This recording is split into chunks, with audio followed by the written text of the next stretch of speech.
नमस्कार दोस्तों, आज के वीडियो में बात करने वाले हैं झारखंड की सबसे ऊंची चोटी पारसनाथ, जिसे हम समेत शिखर या शिखर जी के नाम से भी जानते हैं। इसमें प्रोटेस्ट क्यों हो रहे हैं और दो कम्युनिटी आपस में भिड़ी हुई है। एक तरफ है ट्राइबल और दूसरी ओर है जैन कम्युनिटी। दोनों की डिमांड है कि ये जो पारसनाथ की चोटी है उनका मालिकाना हक है। अब यहाँ पे हमारा इतिहास क्या कहता है, हमारा गैजेटियर इसमें छपा था 1911 में। साथ ही साथ यहाँ पे मामला हाईकोर्ट गया था, प्राइवेट काउंसिल गई थी। इतिहास क्या कहता है पूरी चर्चा करने वाला है कि आखिर मालिकाना हक किसका है।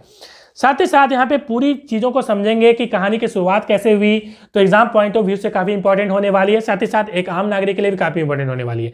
तो एग्जाम जो दे रहे हैं वो कलम पेन उठा लीजिए। देखिए कहानी की शुरुआत कहाँ से होती है। भारत में एक राज्य है झारखंड, और झारखंड के अंदर है गिरिडीह जिला, और गिरिडीह जिला के अंदर आपको पारसनाथ पर्वत दिखेगा, जिसे समेत शिखर के या शिखर जी के नाम से जानते हैं। अब यहाँ पे दिक्कत क्या हो रही है, जैन धर्म के लिए ये काफ़ी इंपॉर्टेंट क्यों है। जैन धर्म में आपको 24 तीर्थंकर मिलेंगे। 24 तीर्थंकर में से 20 तीर्थंकर जो हैं उनको मोक्ष की प्राप्ति पारसनाथ पर्वत में हुई थी, इसलिए जैन धर्म के लिए काफी इंपॉर्टेंट है। साथ ही साथ ये जो पारसनाथ पर्वत का नाम है पारसनाथ, आखिर क्यों है नाम, यह भी जैन धर्म से ही जुड़ा हुआ है।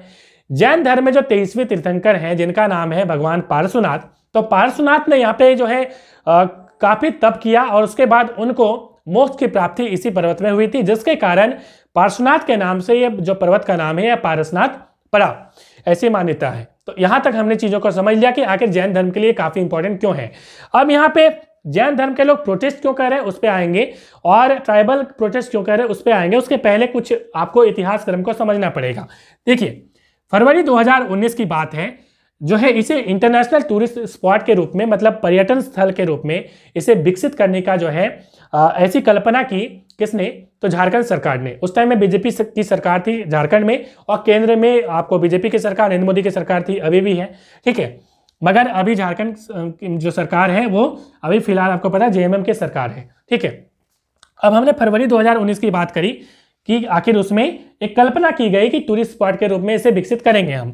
उसके बाद क्या होता है, उसके बाद जो है अगस्त 2019, मतलब उसी साल में क्या होता है जब बीजेपी की सरकार ही थी अभी, ठीक है, इको सेंसिटिव जोन इस जगह को, पारसनाथ को जो है घोषित किया जाता है, ठीक है। ये कौन करता है, तो ये यूनियन मिनिस्ट्री, मतलब केंद्र सरकार करती है, और केंद्र सरकार के अंदर एक आपको मिनिस्ट्री दिखेगा, ministry of environment, forest and climate, ये कार्य करती है। सवाल ये उठता है कि इको सेंसिटिव जोन क्या होता है। इको सेंसिटिव जोन का मतलब क्या होता है कि एक फॉरेस्ट के चारों ओर एक ऐसे जगह का निर्माण करना जहां पे कुछ गतिविधि है। देखिए ये विलेज से अलग करती है इस जंगल को, ठीक है। विलेज का मतलब देखिए गांव होता है। अब ये एक मान लीजिए फॉरेस्ट है, ठीक है। फॉरेस्ट का मतलब कोई भी फॉरेस्ट हो सकता है, इसमें जैसे वाइल्ड लाइफ सेंचुरी हो सकती है, ठीक है, वन्यजीव अभयारण्य से हम हिंदी में कहते हैं, ठीक है। तो मान लीजिए एक जंगल है, तो जंगल के चारों ओर आपको पता है एक बफर जोन होता है। क्या होता है, बफर जोन, ठीक है। तो कहीं कहीं आपको बफर जोन नहीं देखने को मिलेगा, ठीक है। तो मैं यहाँ पे एक डायग्राम और बना देता हूँ। जैसे मान लीजिए एक फॉरेस्ट है, तो फॉरेस्ट के अंदर एक बाहर में एक बफर जोन होता है चारों तरफ। ये बफर जोन का मतलब क्या होता है, बफर जोन क्या करता है कि मान लीजिए बगल में गाँव है, ठीक है, तो ये गांव से ये बफर जोन इस जंगल को अलग करता है।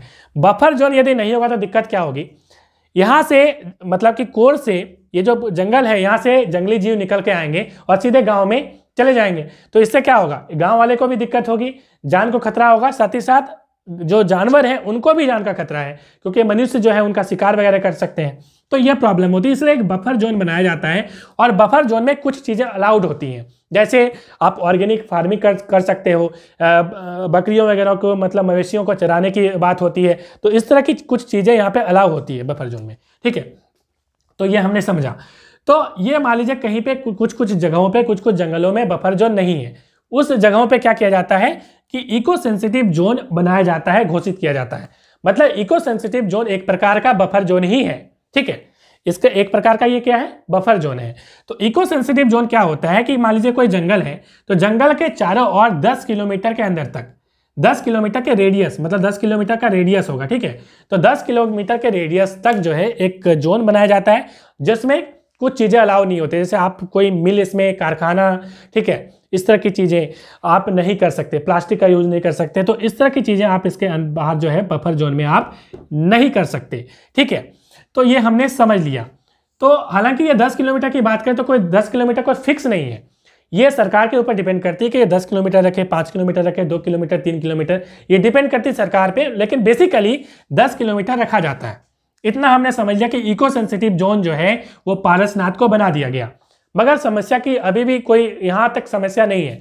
समस्या की शुरुआत कहां से होती है? देखिए, दिसंबर 2019 में सरकार बदल जाती है, जेएमएम की सरकार आ जाती है। उसके बाद अभी आपको पता है कि जेएमएम की सरकार है, जेएमएम और कांग्रेस की मतलब कि मिली हुई सरकार है। इसने क्या किया कि ये जो बीजेपी की पॉलिसी थी उसको इसने इंप्लीमेंट कर दिया, मतलब उसको लगा दिया कि अब जो है ये जो पारसनाथ है वो पर्यटन स्थल बन गया है। पहले ये धार्मिक स्थल की बात होती थी, मतलब कि ये धर्म पे, चूंकि यहाँ पे धार्मिक गतिविधियां होती थी, चूंकि यहाँ पे जैन धर्म के लोग जो है यहाँ पे काफ़ी इंपॉर्टेंट उनकी आस्थाएं यहाँ पे हैं, इसलिए एक धार्मिक स्थल की बात होती थी। मगर इसे पर्यटन स्थल घोषित किया गया। पर्यटन स्थल से दिक्कत क्या होती है? जैन धर्म के जो लोग हैं उन्होंने प्रोटेस्ट करना स्टार्ट कर दिया कि आपने इसे पर्यटन स्थल घोषित कर दिया है। पर्यटन स्थल से क्या होता है? देखिए, पर्यटन स्थल का मतलब टूरिस्ट स्पॉट।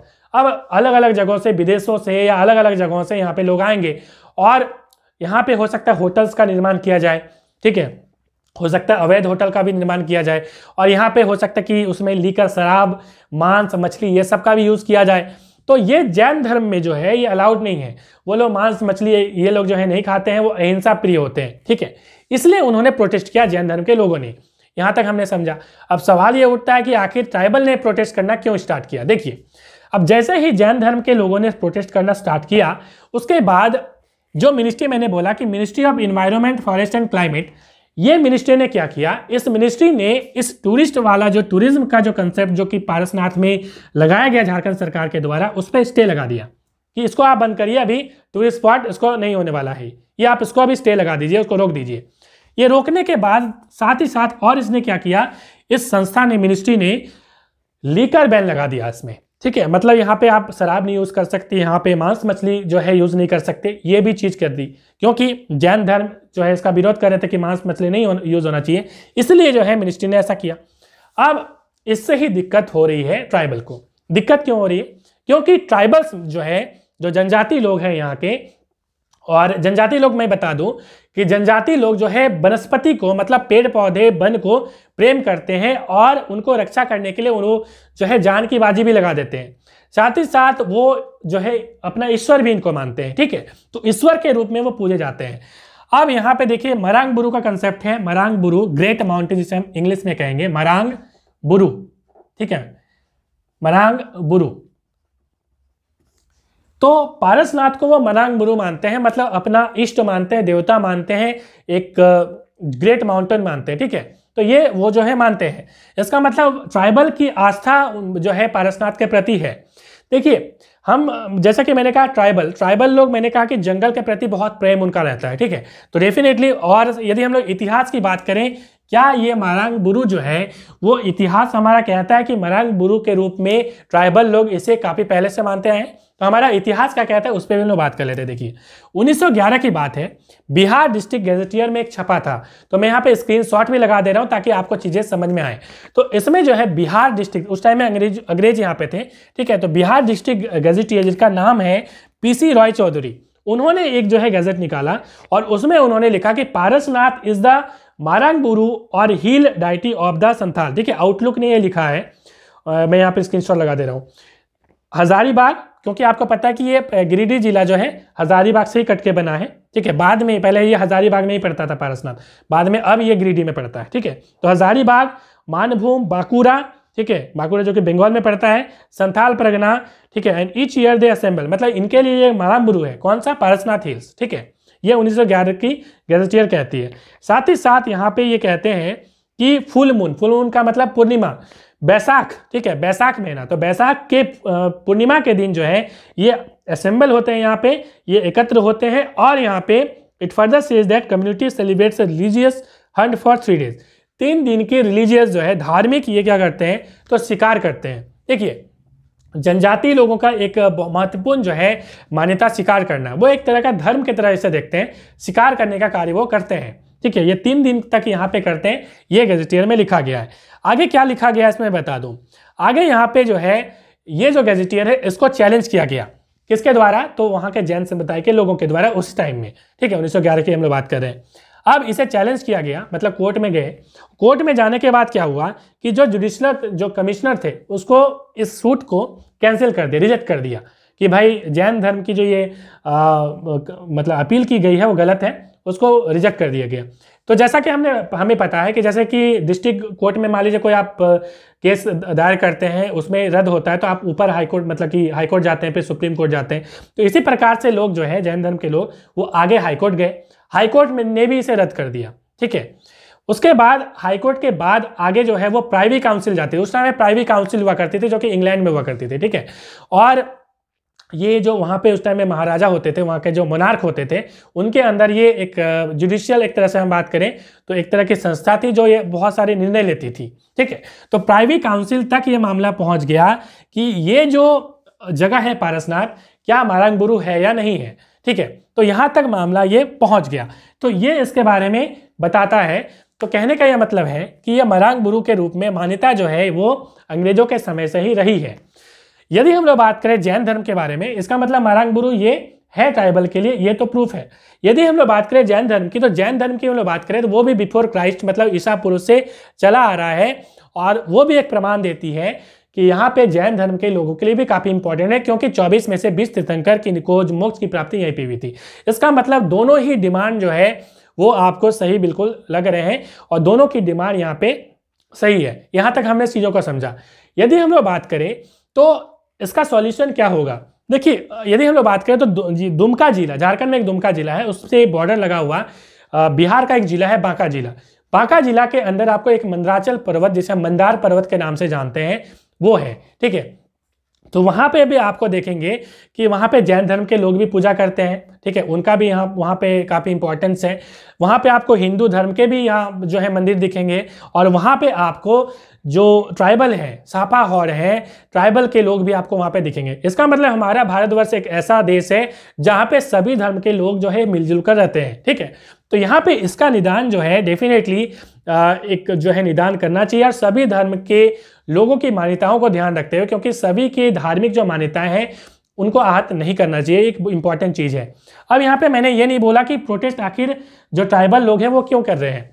ट्राइबल लोग प्रोटेस्ट इसलिए कर रहे हैं क्योंकि मैंने कहा कि जैसे ही ये मिनिस्ट्री ऑफ एनवायरनमेंट ने जो है फॉरेस्ट क्लाइमेट ने लीकर को बैन किया, मांस को बैन किया, अब जो ट्राइबल लोग हैं वो मारांगबुरु मानते हैं, जैसा कि मैंने बोला पारसनाथ को। ठीक है, तो जब वो मारांगबुरु मानते हैं तो वो उनका ट्रेडिशनल एक मतलब कि क्या बोलते हैं उसको, धार्मिक तरीका होता है पूजा करने का। तो उसमें जो है वो बलि की बात करते हैं, बलि का भी वो सैक्रिफाइस यूज़ करते हैं, वो लीकर भी यूज़ करते हैं, शराब भी यूज़ करते हैं। आपको कई सारे मंदिर ऐसे देखने को मिलेंगे झारखंड में, जैसे चूटोनाथ मंदिर है, तो इस तरह की आपको कई सारे मंदिर दिखते हैं। तो वो उनकी एक धार्मिक भावना है कि वो उसमें बलि चढ़ाते हैं, मतलब मांस का यहाँ पे यूज़ होगा, लीकर का भी यूज़ होगा। यही जो है प्रॉब्लम जनजाति लोगों के साथ है कि बैन जब कर दिया है हम पूजा कैसे करेंगे। ठीक है, इसलिए वो प्रोटेस्ट कर रहे हैं। तो इसका भी समाधान निकालना चाहिए। यदि हम बात करें संविधान में, तो हमारा आर्टिकल 25 से 8 जो है वो धार्मिक स्वतंत्रता का अधिकार है, सभी लोगों को अपने धर्म मानने का अधिकार है। तो डेफिनेटली मुझे लगता है कि सभी धर्म के लोगों की मान्यताओं को ध्यान में रखते हुए एक जो है सॉल्यूशन इसका निकलेगा, और ये मामला हालांकि सुप्रीम कोर्ट भी पहुंच सकता है यदि सॉल्यूशन जल्द ना निकाला जाए। तो देखेंगे जब इस तरह की कुछ चीज़ें होंगी। हम उम्मीद करते हैं कि इसका शांतिपूर्ण एक निदान हो जाए। तो इसके बारे में कोई आपकी राय हो तो कमेंट में जरूर बताइएगा। मिलेंगे नेक्स्ट वीडियो में। Thanks for watching.